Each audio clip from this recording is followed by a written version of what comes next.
Signature scents, the fragrance that people associate with you. You really wanna nail that. You know, if you're gonna have a signature scent, you wanna make sure it's a good one. Hey friends, Ash here, welcome back to Gents Scents. Hope that you're doing well. Today I have for your consideration, kind of like Are You Afraid of the Dark? Submitted for the approval of the Gents Scents Association, the GSA. Oh no, it was Midnight Society, wasn't it? Gents Scents Society, the GSS. 15 different signature fragrances that would be a perfect choice for a signature scent. We have niche and designer, some more affordable, some a little more expensive. Most of these are for year-round use. Most of them you could pull off whenever you want. And a few of them are a little bit more tilted toward one season or the other. But all of these, I think, would be great choices. I've got them all linked in the description below. Feel free to check them out down there. Feel free to check out the codes, discount codes. Got a new one from Fragbar, Gents 10. Most all the other codes, they stay in the same. Now we're going in no particular order here, so the first one is not the worst one or anything like that. The first one that I talk about, I think all of them are good. Let's kick things off with Bleecker Street from Bond Number 9. Bond Number 9 got a little bit of a reputation for putting out a lot of fragrances at a pretty high price point that sometimes don't feel as if they warrant the price point. So do I think that that reputation is really warranted? Honestly, yeah. Yeah, sorry, Bond Number 9. Oh no, I just got sued. So back to this one, Bond Number 9, Bleecker Street. It's so good. Really though, this is a killer scent. I love Bleecker Street, stuff smells awesome. It has been compared to Ralph Lauren's Purple Label, and does it smell a bit similar to Purple Label? Yeah, it does. But overall, I think Bleecker Street is better and has better performance too. One of my favorite springtime fragrances of all time, ever. It has a blueberry note in here, kind of a grassy feeling off the top, so green, grassy, which looking at the bottle, probably not too much of a surprise. And then a little leathery as well as it dries down. So, you know, it's one of those ones that while I think of it more as a springtime fragrance, you could wear this pretty much year round. Big compliment puller, quite unique as well. I know some people will say Bleecker Street is overrated, whatever. I'm not hearing that. This is my thing. I like it. Follow that one up with Dior Homme Sport from Christian Dior, of course. Really, really think that this one could be used year round. I know it's a sport fragrance, so most people are gonna think of it as spring and summer.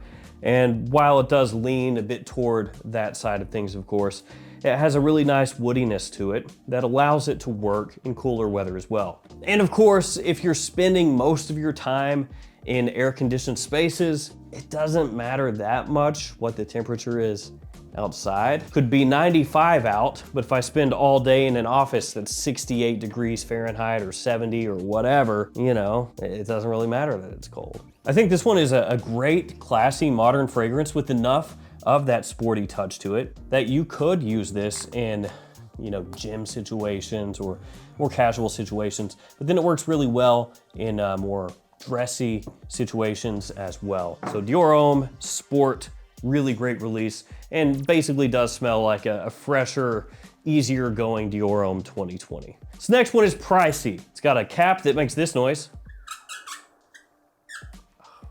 but the fragrance is so good. It's Creed's Royal Oud. Now I would say that you can find this for a better price at discounters, and you can, but it doesn't pop up at discounters as often as pretty much all the other Creed fragrances.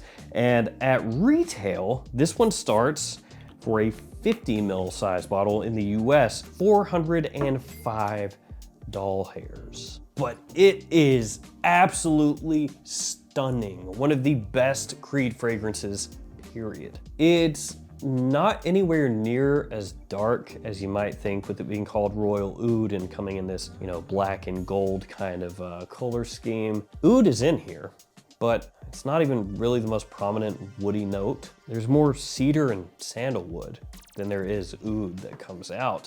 It also has a really nice fresh spiciness off the top, some pink pepper in there. It's elegant, refined, sophisticated, mature, grown up without smelling like an old man's casket. If you have the money to make this your signature scent, then you will absolutely smell like $1 million.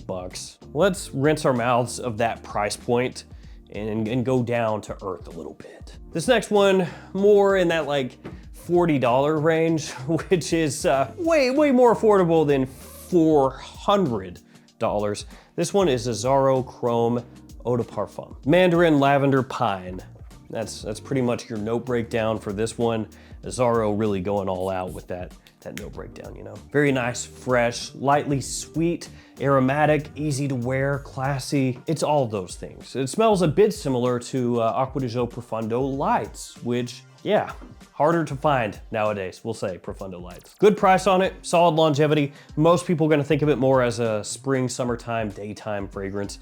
But like Acqua di Gio, really any of them, Profondo Lights especially, you can wear those pretty much whenever you want. So, Chrome Eau de Parfum, easy one to wear all year round. A really solid signature scent that's not gonna break the bank. Good compliment puller too. Back to niche, but more affordable niche. It's Mancera's Vetiver Sensuel, which is a scent that I like a lot because Vetiver. But also, some of you may not like it as much or may be scared of it because Vetiver. But I do think that this is an easy wearing Vetiver fragrance. It has a lot of citrus off the top, bright, fresh. Actually, there's, I think, like 4 or 5 citrus notes officially. Lime, lemon, bergamot, orange, 4 officially. And then you have a little mint in there, extremely brisk when you first spray this one on. The vetiver is like a sparkling, airy, woody, clean vetiver. Vetiver sometimes can be off-putting or scary to some people because it can come across a multitude of ways. It could be smoky, it could be dirty, earthy, funky, whatever. This one keeps it very light, clean, classy, and wearable. And it's a Mancera, so you get a lot of bang for your buck, good performance. Get 120 mils of this stuff, and you can typically find it for a good price from discounters. But that's not all. The best part, the cap. And the atomizer. Oof, nice. We need more magnetic caps and pressurized atomizers. Let's go cheap with the next one, Cavalli's Uomo. Now, I do have to say that the Cavalli Uomo line, possibly one of the most underrated lines in designer fragrances, and they pretty much all got killed off. Doesn't smell anything like them, but it almost reminds me of like the Fendi fragrances for men. That line was pretty solid. You could find it from discounters for cheap. They all got axed, and then pretty much that was that. Cavalli Uomo reminds me of that, but the Cavalli Uomo fragrances I thought were even better. Deep Desire, La Notte, Silver, all of them just really good. Technically, it was called Silver Essence, not Silver, but you knew what I was talking about. So the only one that you can find with regularity in the US at discounters is the original Uomo here. Violet, saffron, honey, and tonka, some of the notes in the scent here. And it smells way more expensive than what you can pick this up from discounters for.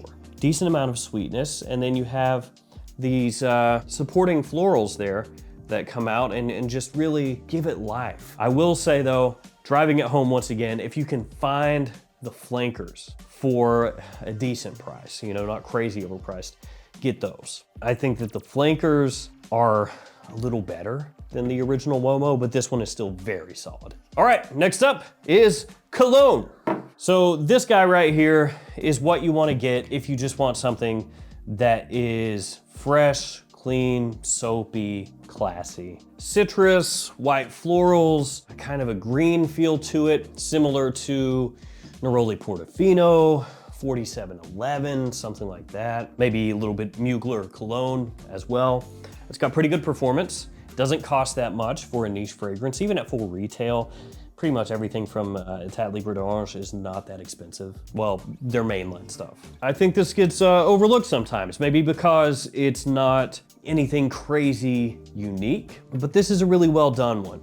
And I think that it's a really good kind of mix of fragrances in that style with solid quality and performance. More spring, summertime, but realistically anytime, because fragrances like that are pretty much timeless, universal scents. I heard you like your compliments. If you want some compliments, here's one for the compliments for you. Oh, extreme, Allure Homme Sport. Anything in the Allure line, people are gonna like. But this guy, this was definitely the most hyped of all the Allures. Smells similar to Allure Homme Sport, which smells similar to Missoni Wave, smells similar to Versace Pour Homme, but this one has a real solid dose of tonka in there. Pick it up right away as soon as you spray this on.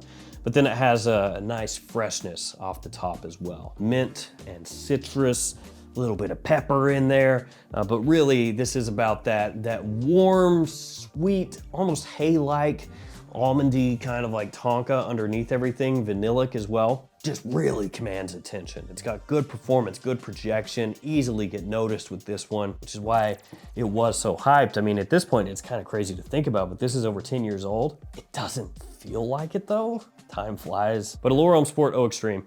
I know it's not like the new hype monster, but this stuff still works. It doesn't smell dated. People love it. Now this next one is definitely more a spring, summertime fragrance. This is not one I would wear if it's cold outside and I'm gonna be spending most of my time outside. So keep that in mind. It is Declaration's Haute Fraîcheur. This is pretty much the weakest one of the bunch. It doesn't pack a big punch.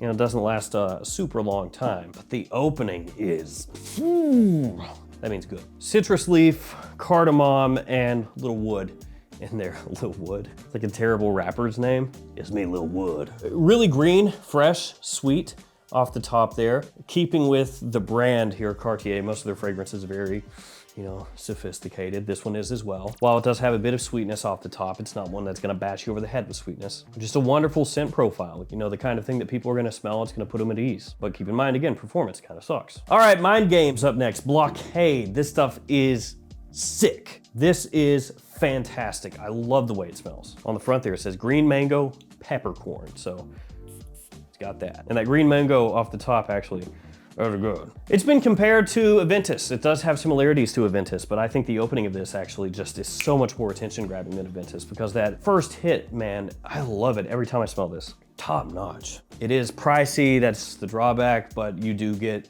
you know, for your money, something that smells of obvious high quality, and it is just such an attention grabber, man. It's so good. The bottle is intriguing.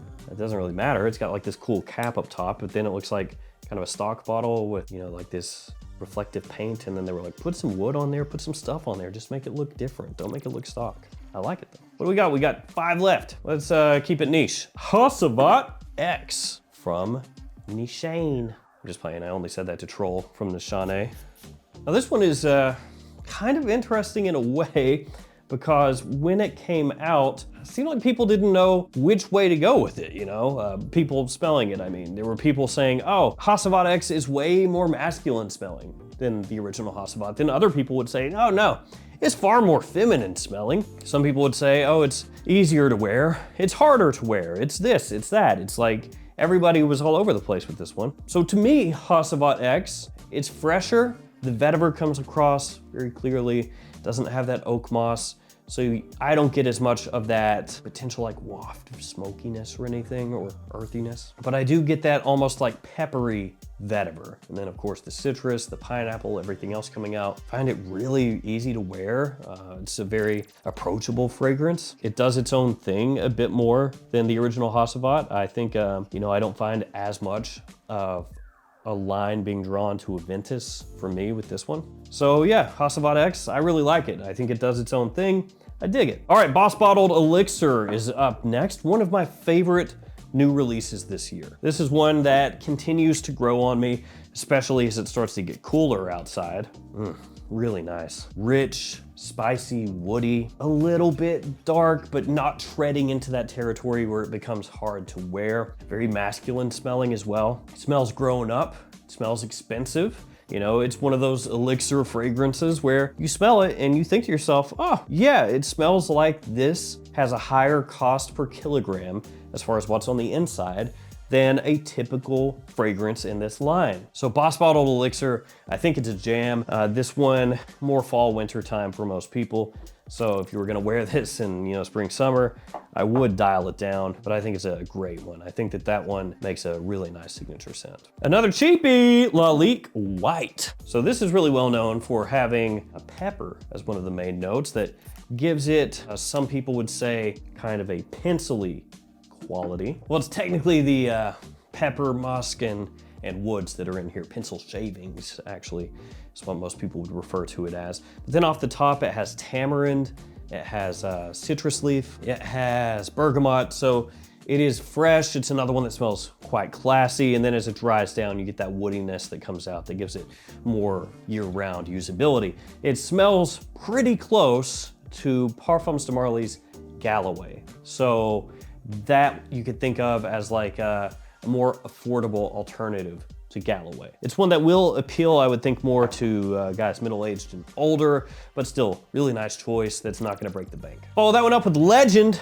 Eau de Parfum from MB. Michael Bolton, Montblanc. You could also go with the original Legend, which smells like Fierce, and kind of goes without saying, a lot of people have made Fierce their signature scent, haven't they? Maybe that's why you'd want to stay away from the original Legend Eau de Toilette, though that one is a little more affordable than this one. Legend Eau de Parfum, though, gonna be more mature of the two between Legend EDT and that one. Violet leaf, woods, citrus, and oak moss, some of the notes in the fragrance, done by perfumer Olivier Pichou, who did pass away not that long ago. So bringing that up once again, rest in peace, Olivier. F's in the chat for our guy. Now this does have strong similarity to Legend Eau de Toilette. That means also Fierce and also Parfums de Marly Percival, and also probably like 50 other things out there. But as I said, when I introduced this one, this is gonna be the more mature of the bunch as far as the designer side of that whole family, that whole style goes. Great looking presentation, good performance, and just overall the type of scent that you can wear anywhere, anytime. It's not gonna get you in trouble. Last but not least, Ganymede. Nice. Love a pressurized atomizer. Really unique. Again, when you're talking your average person, they're not gonna know Ganymede, okay? I know that Quentin Bish has done other fragrances, the perfumer of this, that are similar in style to this. And I know that there's an extrait version of this. I know there are clones of this. I know all that. Your average person does not. So, you know, some people can smell this and be like, oh, it's played out now. There's other fragrances like it. The average person doesn't know that, man. They don't know Ganymede from a hole in the wall. But this has a great minerality to it that's extremely unique in the world of fragrances. So it gives you this ozonic, watery freshness with like a rock-like minerality to it, a rock spritzed with water, and that freshness off the top here just really sets it apart. As it dries down, it has suede, it has Akigala wood that comes out. This is the type of fragrance though that can be a little bit love it or hate it, so do try to sample this one first if at all possible. I personally love it though. So there we go. These right here are some solid choices for signature scents. If I was not wearing a new fragrance every day, it seems like, maybe I'd make one of these mine. Maybe I'll do that soon. 10 fragrances that I might make my signature scent if I can ever just wear one scent. I don't think it's happening, but thank you guys for hanging with me. Let me know in the comments what your signature scent is if you have one, or if you just rotate so much that, you don't. Thank you for hanging with me. Stay safe out there. I'll see you tomorrow with another fragrance video. See you later.